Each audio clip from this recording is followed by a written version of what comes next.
Hallelujah. അപ്പൊ തിരിച്ച് അപ്പൊ വീട്ടിൽ കൊണ്ടുപോകാനുള്ള പരിപാടി. അപ്പൊ പപ്പേനെ ആംബുലൻസ് വിളിച്ചു, കയറ്റി. ആംബുലൻസ് അപ്പോൾ ഒരു ഡെഡ് ബോഡി കിടക്കുന്ന പോലെ എൻ്റെ അപ്പൻ ആ സമയത്ത് കിടന്നുകൊണ്ടിരുന്നത്. പക്ഷെ ഞങ്ങൾ ട്യൂബ് ഊരിയില്ല.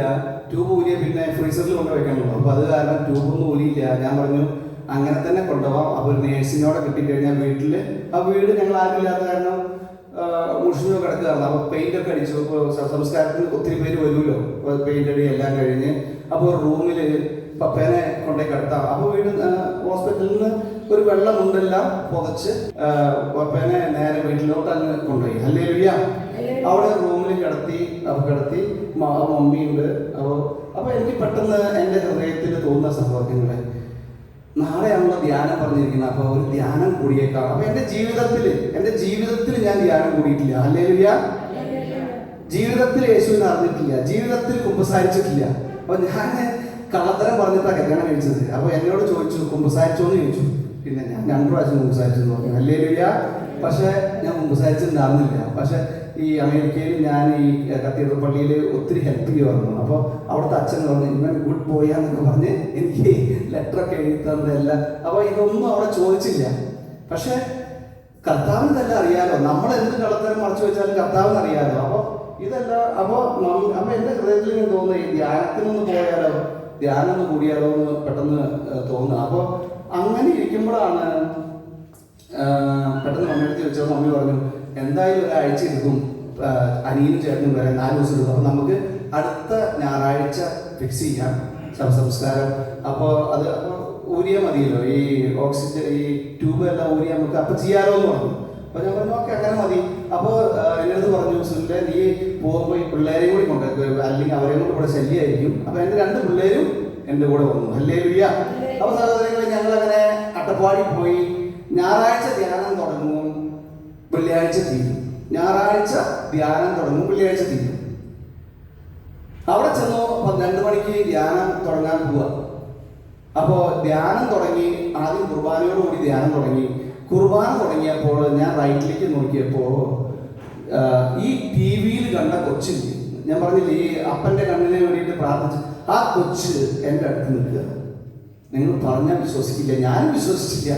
അപ്പം എനിക്കും തോന്നി ഇത് എന്താ ഒരു സംഭവം, ഇത് ആ കൊച്ച് തന്നെയാണോ ഈ കൊച്ച്? എനിക്ക് ആകെ ഒരു കൺഫ്യൂഷനായി. തൊട്ടടുത്ത് നിൽക്കുക. കുർബാന കഴിഞ്ഞ് കാപ്പി കുടിക്കാൻ പറ്റപ്പോൾ ഞാൻ അവിടെ സംസാരിക്കാനൊന്നും പാടില്ലല്ലോ. മെല്ലെ ചോദിച്ചു മോൻ്റെ അപ്പനാണോ ഇങ്ങനെ സംഭവിച്ചെന്ന് ചോദിച്ചു. അപ്പോൾ ആ കൊച്ചു പറഞ്ഞത് ചേട്ടാ എൻ്റെ അപ്പനായിരുന്നു, 3 വർഷം കണ്ണിന് കാഴ്ചയുണ്ടായിരുന്നില്ല ചേട്ടാ. ഞങ്ങൾ ആരാധന സമയത്ത് ഞാൻ പോയി ഈശോനെ തൊട്ടു, എൻ്റെ ഈശോ എൻ്റെ അപ്പന് സൗഖ്യം കൊടുത്തു. ഹല്ലേലൂയ പറഞ്ഞേ. ഹല്ലേലൂയ പറഞ്ഞ ഉറക്കെ പറഞ്ഞൊരു ഹല്ലേലൂയ. അപ്പോ നമ്മൾ ചിന്തിക്കേണ്ടത് ഈശോ ആണ് സൗഖ്യം കൊടുക്കുന്നത്, വ്യക്തികളാണോ? അല്ല, ഈശോ ആണ്. നമ്മൾ വ്യക്തികളിലേക്ക് നോക്കണ്ട. ഹല്ലേലൂയ. കൊച്ചു പറഞ്ഞപ്പോ എൻ്റെ ഹൃദയം ഞെട്ടി. ഹല്ലേലൂയ. ഞാൻ ചോദിച്ചു മോനെ ഇത്ര നാളായിട്ട് തന്നെ മോൻ വരാനെന്ന് ചോദിച്ചു. അപ്പോൾ ആ കൊച്ച് എന്നോട് പറഞ്ഞത് ചേട്ടാ ഇത്ര നാളായിട്ട് ഞാൻ ഇവിടെ ധ്യാനത്തിന് വിളിച്ച് ബുക്ക് ചെയ്യുമ്പോഴെല്ലാം എനിക്ക് സീറ്റില്ല എന്ന് പറയില്ല.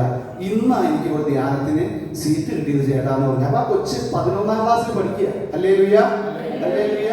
അപ്പൊ ആ കൊച്ച് പറയാണ് ഇന്നാണ് എനിക്കിവിടെ വന്നത്. പക്ഷെ എൻ്റെ അപ്പൻ വന്ന് ഇവിടെ സാക്ഷ്യപ്പെടുത്തി പോയി ഒരു വെള്ളിയാഴ്ച. പക്ഷെ എനിക്ക് ഇന്നൊരു ധ്യാനം കൂടാൻ ഈശോ അനുവദിച്ചതാന്ന് പറഞ്ഞു. ഹല്ലേലൂയ. പക്ഷെ അന്ന് എനിക്ക് മനസ്സിലായില്ല എൻ്റെ വിശ്വാസം സ്ഥിരപ്പെടുത്താനാണ് ഈ കൊച്ചിനെ ഇവിടെ കൊടുന്നേക്കുന്നത്. നിങ്ങൾ പറഞ്ഞു മനസ്സിലായോ? എനിക്കറിയില്ലല്ലോ, നമുക്കിതൊന്നും അറിയില്ല. നമുക്ക് ഈ ആത്മീയ കാര്യങ്ങളില്ലാത്ത കാരണം ഈ വക കാര്യങ്ങളൊന്നും എനിക്കറിയില്ല. അപ്പൊ എനിക്കിങ്ങനെ അപ്പൊ ഇന്നാണ് എനിക്ക് അന്ന് അതിന് ശേഷമാണ് എനിക്ക് മനസ്സിലായത് ആ കൊച്ചിനെ ഈശോ കൊടുന്നത് എന്നെ സ്ഥിരീകരിക്കാൻ വേണ്ടിയിട്ടാണ് വിശ്വാസത്തിൽ. ഹല്ലേലൂയ. ഹല്ലേലൂയ.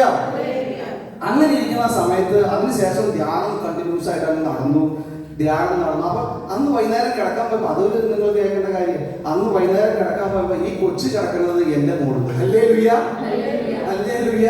അപ്പൊ ഞാൻ പേടിച്ചു പോയി. അപ്പൊ നമുക്ക് വേറെ ചിന്തയാ, ഇതെന്താ ഇവൻ എന്നെ ഫോളോ ചെയ്യാണോ? നമുക്ക് വേറെ തോട്ടുകളാണല്ലോ വരുന്നത്. പക്ഷെ ഈ കൊച്ചു അപ്പൊ ഒന്നും എനിക്കറിയില്ല. അപ്പോ ആദ്യം വരുന്നവർക്ക് അസൈൻ ചെയ്യാണല്ലോ, പങ്കുപെട്ട. ഹല്ലേലൂയ. അപ്പൊ അങ്ങനെ അവിടെ പോയി അപ്പൊ എൻ്റെ പിള്ളേർക്കൊക്കെ മുകളിലാണ്, വലിയവർക്കെല്ലാം താഴെ. അപ്പൊ അങ്ങനെ അതിനുശേഷം രണ്ടാമത്തെ ദിവസമായി. അപ്പൊ കുമ്പസാരം എങ്ങനെ കുമ്പസാരിക്കാമെന്നൊന്നും എനിക്ക് അറിയില്ല. ലാസ്റ്റ് ഒരു ചേട്ടൻ ഓരോരുത്തരോട് ചോദിക്കുമ്പോൾ അവര് പറഞ്ഞത് അവർക്ക് സമയമില്ല, അതൊക്കെ അങ്ങനെ ഇങ്ങനെ. പിന്നെ ഒരു ചേട്ടൻ എന്നെ സഹായിച്ചു, ഇന്നെ കാര്യം ചേട്ടൻ എന്തെല്ലാം പാവങ്ങൾ ചെയ്തിട്ടുണ്ടെന്ന് ചോദിച്ചു. അപ്പൊ ഞാൻ പറഞ്ഞു ഞാൻ ചെയ്യാത്ത പാപമൊന്നും ഇനി ഇല്ലാന്ന് പറഞ്ഞു. Hallelujah, hallelujah. അപ്പൊ ഞാന് ഒരു 4 പേജ് എഴുതി ഉണ്ടാക്കി, 1, 2, 3. അപ്പോൾ കുമ്പസാര സഹായി എന്ന് പറഞ്ഞൊരു ബുക്ക് കിട്ടി. അപ്പോൾ ഓരോ കാര്യങ്ങളും എല്ലാം സഹോദരങ്ങളെ, ഞാൻ ചെയ്യാത്ത ഒരു പാപവും ഉണ്ടാവില്ല. നിങ്ങളൊക്കെ അതിലൊക്കെ ഏറ്റവും ബെറ്ററായിരിക്കും. അത്രയും പാപം ചെറുപ്പകാലങ്ങളിൽ ഞാൻ അവിടെ വന്നു. കല്യാണം കഴിച്ചിട്ടില്ല, യങ് ഏജ്, കള്ളുകുടി, ബാറ്, ക്ലബ്ബ്, ഇനി ഇല്ലാത്ത എല്ലാ മ്ലേച്ഛമായ കാര്യങ്ങളിലും നമ്മൾ പോയിട്ടുണ്ട്. ഹല്ലേലൂയ.